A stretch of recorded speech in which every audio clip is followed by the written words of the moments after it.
கொரோனாவுக்கு பிறகு வாழ்க்கை எப்படி இருக்க போகிறது?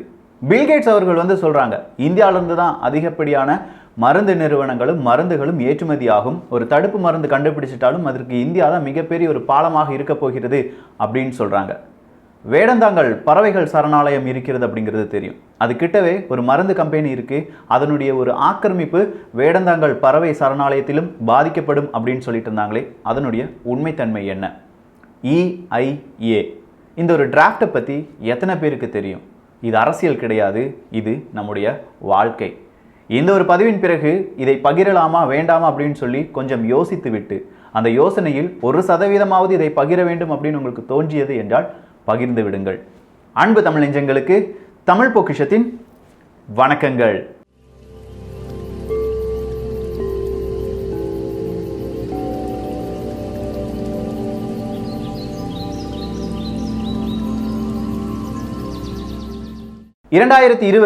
பலருக்கும் பலவிதமான செய்திகளை தந்துவிட்டது. அது எல்லாமே அழிவாகத்தான் இருந்து வருகிறது என்பது வேறொரு உண்மை. இதன் பிறகு என்ன நடக்கும்? தமிழகம், என்னுடைய வேலை, இந்தியா, இதனுடைய எதிர்காலம், இதெல்லாம் எப்படி இருக்கும்? 5 ட்ரில்லியன் அப்படிங்கிற மாதிரியான ஜிடிபியை இந்தியாவால் கொண்டு வர முடியுமா? இந்த கேள்விகள் எல்லாமே நம்ம மனசுல இருந்துகிட்டே இருக்கு. இன்னைக்கு செய்தித்தாள் எடுத்து பார்க்கும்போது அடுத்த சிலிக்கன் வேலியாக மாறுகிறதா தமிழகம் அப்படிங்கிற ஒரு கேள்வி இருக்கிறது. பல நிறுவனங்களும் இந்தியாவிற்குள் படையெடுத்து வருகிறது அப்படிங்கிற வேறொரு செய்தியும் நாம் கேட்கிறோம். அதே நேரத்தில் நிதின் கட்காரி அவர்கள் வேறொரு கேள்வியும் கேட்டிருக்கிறார். பொருளாதாரம் வேண்டுமா இல்ல சூழ்நிலை வேண்டுமா? இரண்டையும் ஒரு சேர கொண்டு செல்வது முடியாத விஷயம் அப்படின்னு சொல்லியிருக்கார். ஸோ பொருளாதாரத்திற்கும் சூழ்நிலை அப்படிங்கிற நம்முடைய சரௌண்டிங்ஸ் அதற்கும் என்ன சம்பந்தம்? இதை கரெக்டாக நம்ம மெயின்டைன் பண்ணி போகலன்னா இன்னைக்கு நம்ம உயிரோடு இருந்துடலாம், நாளைக்கு நம்முடைய குழந்தைகள் உயிரோடு இருப்பதற்கான வாய்ப்புகள் மிக குறைவாக இருக்கும். அதை பாதிக்கும் ஒரு விஷயம்தான் இந்த EIA Draft 2020, அதாவது என்விரான்மெண்ட் இம்பேக்ட் அசஸ்மெண்ட். இந்த என்விரான்மெண்ட் இம்பேக்ட் அசஸ்மெண்ட் EIA இது என்ன சொல்லுது?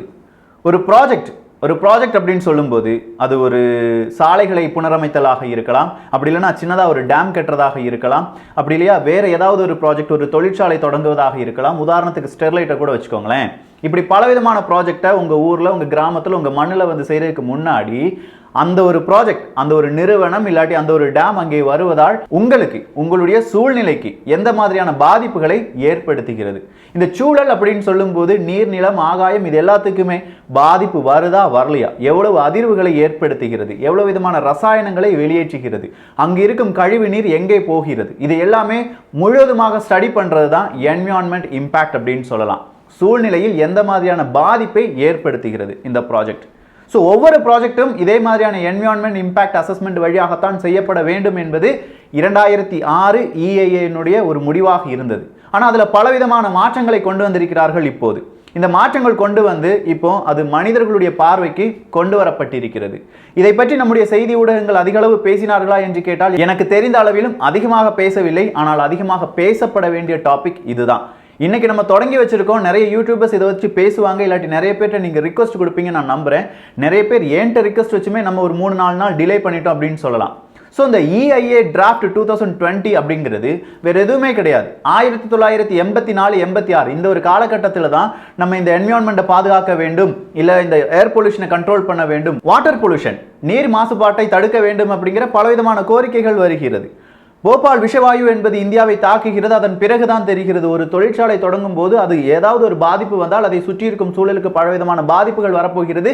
அதை எதிர்ப்பதற்கான ஒரு சட்டத்தை கொண்டு வர வேண்டும் அப்படின்னு சொல்லி 1984 நம்ம சட்டத்தை கொண்டு வந்துட்டோம். அந்த சட்டத்தை கொண்டு வந்த பிறகு அது ஒரு முழு வடிவம் பெறுவது எப்போது அப்படின்னு கேட்டீங்கன்னா 1994 தான். அப்போதான் இந்த EIA என்பது தொடங்கப்படுகிறது. என்விரான்மெண்ட் இம்பேக்ட் அசஸ்மெண்ட் என்பது தொடங்கப்படுகிறது. அன்றிலிருந்து, அதாவது 1994 இருந்து ஒரு 2006 வரை நீங்க எடுத்து பார்த்தீங்கன்னா நியர்லி 0 தான்.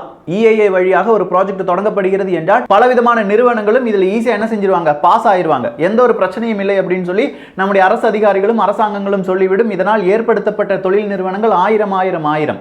ஆனால் 2006 மறுபடியும் இதில் ஒரு சின்ன சேஞ்சஸ்லாம் கொண்டு வராங்க. இந்த சேஞ்சஸ்லாம் கொண்டு வரும்போது மறுபடியும் சில விதமான பேச்சுவார்த்தைகள், பல விதமான நிறுவனங்கள் இங்கே தொடங்குவதற்கான வாய்ப்புகள் வருகிறது.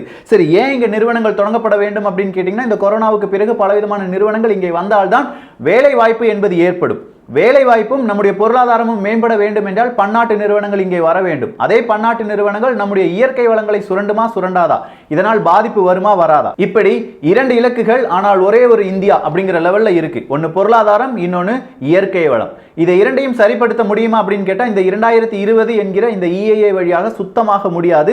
இந்தியாவினுடைய இயற்கை வளங்கள் முழுவதுமாக அழிக்கப்படும். அதற்கான காரணங்களாக நாம் பார்க்கப்படுவது சூழலியல் மதிப்பீட்டு பட்டியல் அப்படிங்கிற ஒரு பட்டியல் இருக்குங்க. அதாவது ஒரு ப்ராஜெக்ட் தொடங்குறதுக்கு முன்னாடி என்னென்ன நாடுகள் எந்த மாதிரியான சூழலில் கட்டுப்பாடுகள் விதிக்கிறது அப்படிங்கிறத பல நாடுகள் சேர்ந்து இருக்கிற ஒரு அமைப்பு. அந்த அமைப்புல எத்தனை நாடுகள் இருக்கிறது என்று கேட்டால் 180 நாடுகள்.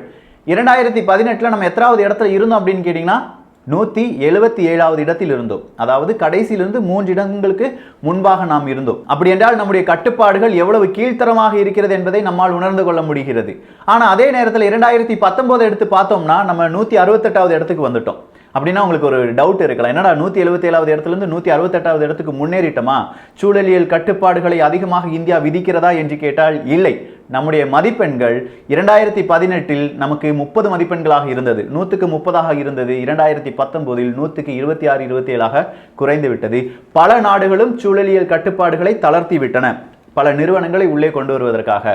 சரி, இந்த 2020 பொறுத்த வரைக்கும் புதுசா 2 விதமான திட்டங்களை கொண்டு வந்திருக்காங்க. ஒன்னு, இந்த EIA கம்ப்ளீட் ஆகிறதுக்கு முன்னாடியே நிறுவனத்தை தொடங்கி விடலாம். நிறுவனத்தை தொடங்கி விட்ட பிறகு இந்த EIA நீங்க என்ன செய்யலாம், கம்ப்ளீட் பண்ணலாம். எவ்வளவு பெரிய பிரச்சனை இது ஏற்படுத்தும் தெரியுமா? மருந்து கம்பெனிகள் எல்லாமே B2 வகையாக மாற்றப்பட்டு இருக்கிறது. ஸோ B2 வகை அப்படின்னு சொல்றதுக்கு முன்னாடி ஒரு விஷயத்தை நம்ம நல்லா புரிந்து கொள்ள வேண்டும். 2006 EIA பொறுத்த வரைக்கும் AB அப்படிங்கிற ஒரு டேர்ம் இருந்துச்சு. ABல B1 B2 அப்படிங்கிற கேட்டகரி இருந்துச்சு. A கேட்டகரியில் வர்ற அனைத்து நிறுவனங்களும் இந்த EIA அப்படிங்கிற சர்டிஃபிகேட்டை வாங்கி இருக்கணும். சூழலியல் கட்டுப்பாடை சரியாக சோதித்திருக்கிறார்களா, இதனால் எந்தெந்த விஷயங்களில் எந்த மாதிரியான பாதிப்புகள் வரும், இதெல்லாம் ஸ்டடி பண்ணியிருக்காங்களா. இதை நார்மலாக ஸ்டடி பண்ணணும்னா 8 விதமான ஸ்டெப்ஸ் இருக்கு. அத்தனை ஸ்டெப்ஸையும் ஃபாலோ பண்ணி ஒரு சயின்டிஸ்ட்டை வச்சு சரி இந்த ஒரு ப்ராஜெக்ட் இங்கே தொடங்குவதால் எந்த பிரச்சனையும் இல்லை அப்படிங்கிற ஒரு சர்டிஃபிகேட் வந்த பிறகு தான் ஒரு தொழில் நிறுவனம் என்பது தொடங்கப்படும். A அப்படிங்கிற அந்த கேட்டகரியில் இருக்கிற அனைத்து நிறுவனங்களுக்கும் இது சமம்.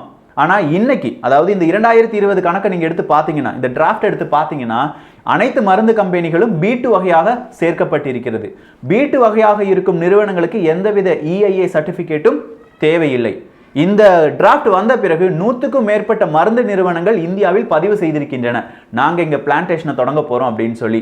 இப்போ பில்கேட்ஸ் சொன்னதுக்கும் இதற்கும் இருக்கும் அந்த கனெக்டிங் த டாட்ஸை நீங்களே யூகித்து பார்த்து கொள்ளலாம். நிலக்கரி சுரங்கங்களை நாங்கள் தனியாருக்கு விட்டு கொடுக்க போகிறோம் அப்படின்னு சொல்லி இந்திய அரசாங்கம் சொல்கிறது. அப்படி சொல்வதற்கு முன்பாகவே இந்த EIA டிராஃப்ட் என்பது தயாரிக்கப்பட்டு விட்டது. ஸோ இந்த EIA டிராஃப்ட்ல நிலக்கரி சுரங்கங்களாக இருக்கட்டும், பெட்ரோகெமிக்கலாக இருக்கட்டும், இல்ல அமிலங்கள் சார்ந்த பலவிதமான நிறுவனங்களாக இருக்கட்டும், அவர்கள் எல்லாம் இதிலிருந்து தளர்வுகள் என்பது கொடுக்கப்பட்டிருக்கிறது. அதாவது EIA இந்த சூழலியல் கட்டுப்பாடு என்பதை நீங்கள் என்ன செய்ய வேண்டாம், அதிகமா ஃபாலோ பண்ண வேண்டாம். ஈஸியா நீங்க என்ன செஞ்சிடலாம், இங்க நிறுவனத்தை தொடங்கி விடலாம். இதனால் என்ன நடக்கும், நிலக்கரி சுரங்கங்களை தோண்ட போகிறோம் அப்படின்னு சொல்லி நம்முடைய வனங்கள் என்பது அழிக்கப்படும். இப்போதும் அழிக்கப்பட்டு கொண்டிருக்கிறது. அதற்கு சிறந்த உதாரணம் அருணாச்சல் பிரதேசத்தில் இருக்கிற டிபாங் பள்ளத்தாக்கு தான். இந்த டிபாங் பள்ளத்தாக்கை பற்றி கொஞ்சம் தேடி பாருங்கள், பல உண்மைகள் உங்களுக்கே தெரிய வரும். முதல்ல 2006 EIA பொறுத்த வரைக்கும் ஒரு நிறுவனம் தொடங்க போகிறது அப்படின்னு சொன்னா ஒரு 640 நாட்களுக்குள் அந்த நிறுவனத்தை தொடங்கலாமா வேண்டாமா என்பதை இந்திய அரசாங்கம் சொல்ல வேண்டும். அது ஒரு 108 தினங்களாக குறைக்கப்பட்டிருக்கிறது. சரி, சீக்கிரமா நிறுவனத்தை தொடங்க வைத்து விடலாம். ஆனால் அதற்கு முன்பாக மனிதர்களிடம் கருத்து கேட்பு என்பது செய்யப்பட வேண்டும். உதாரணத்துக்கு ஒரு சாலை அமைப்பதாக இருக்கட்டும், 8 வழிச்சாலைகளாக இருக்கட்டும், அப்படி இல்லைன்னா ஏதாவது ஒரு டேம் கட்டுறதாக இருக்கட்டும், இல்லாட்டி நிறுவனங்களை கொண்டு வருவதாக இருக்கட்டும், மனிதர்களிடம் நம்ம என்ன கேட்கணும், கருத்து கணிப்பை கேட்க வேண்டும். உங்களுக்கு பிரச்சனை இருக்குதா அப்படின்னு சொல்லி.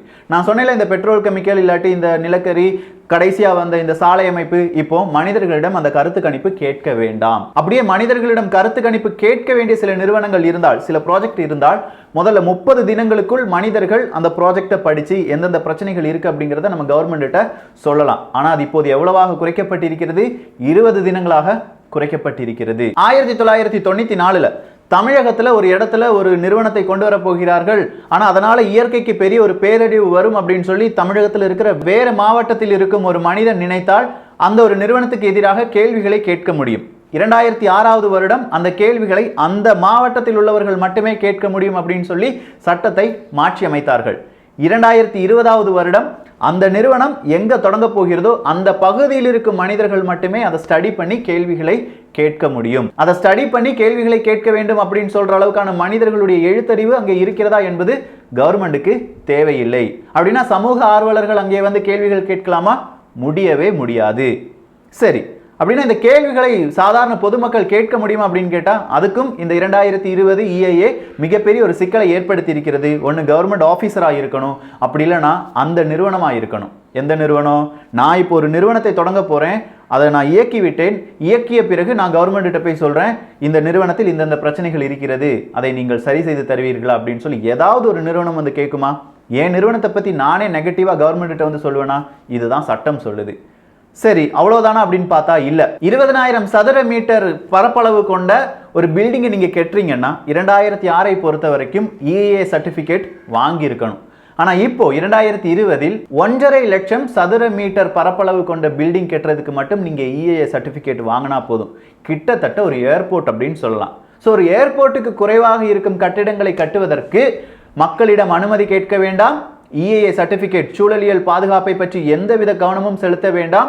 அதனுடைய எச்சங்கள் இல்லாட்டி கழிவு நீராக இருக்கட்டும், அது வெளியேற்றும் கழிவுகளாக இருக்கட்டும், அது எங்கே செல்லும், அவ்வளவு மனிதர்களை அந்த பில்டிங் தாங்குமா? சதுப்பு நிலங்களில் நீங்க பில்டிங் கட்டலாமா அப்படின்னு கேட்டா 2020 சட்டத்தை பொறுத்த வரைக்கும் சதுப்பு நிலங்களிலும் நீங்கள் பில்டிங் கட்டலாம். இப்படி பல விதமான குறைபாடுகளுடன் இந்த 2020 EIA என்பது, இந்த டிராஃப்ட் என்பது வெளியில் வந்திருக்கிறது. இந்த டிராஃப்டை பற்றி நம்ம கேள்விகள் கேட்கலாம், நம்முடைய கம்ப்ளைண்ட்ஸை அனுப்பலாம்.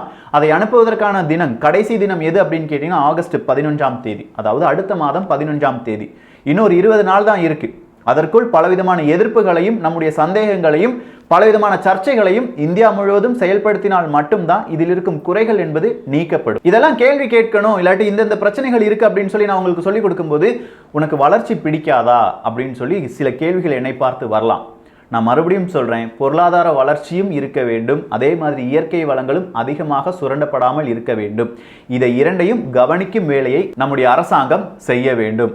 அதற்கான முன்னெடுப்புகளைத்தான் நாம் ஏற்படுத்த சொல்கிறோமே தவிர எந்த ஒரு நிறுவனமும் இங்கே வர வேண்டாம் அப்படிங்கிறத நாங்கள் சொல்லலை.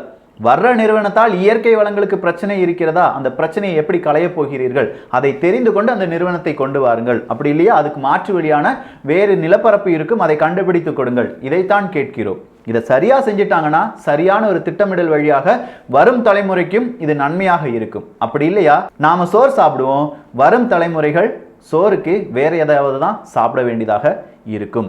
இந்த ஒரு காணொளி பற்றிய உங்களுடைய கருத்துக்களை நீங்கள் சொல்வதற்கு பதிலாக இது உங்களுக்கு எவ்வளோ இம்பார்ட்டன்ட் அப்படிங்கிறது புரிஞ்சிருக்குன்னு நான் நம்புறேன். கொஞ்சம் விஷயங்கள் தான் சொல்றேன், நிறைய விஷயங்கள் படித்தேன், நிறைய விதமான டிமெரிட்ஸ் இருக்கு. ஸோ டிராஃப்ட் EIA Draft 220 அப்படிங்கிறத நிறைய பேரை படிக்க வைங்க, பேச வைங்க, நீங்களே சோஷியல் மீடியாவில் எழுதுங்க. சேவ் ஜேர்னலிசம், கருப்பர் கூட்டம், அதே மாதிரி மான்கரி, இதெல்லாமே பேசுகிற நாம் இதையும் பேசித்தான் ஆக வேண்டும். இது நம் தலைமுறைக்கானது. எல்லோரும் தமிழ் பொக்கிஷத்தில் இணைந்திருங்கள். தமிழ் பொக்கிஷம் சேனலை சப்ஸ்கிரைப் செய்யாத தோழர்கள் தோழிகள் தயவுசெய்து சப்ஸ்கிரைப் பண்ணிக்கோங்க.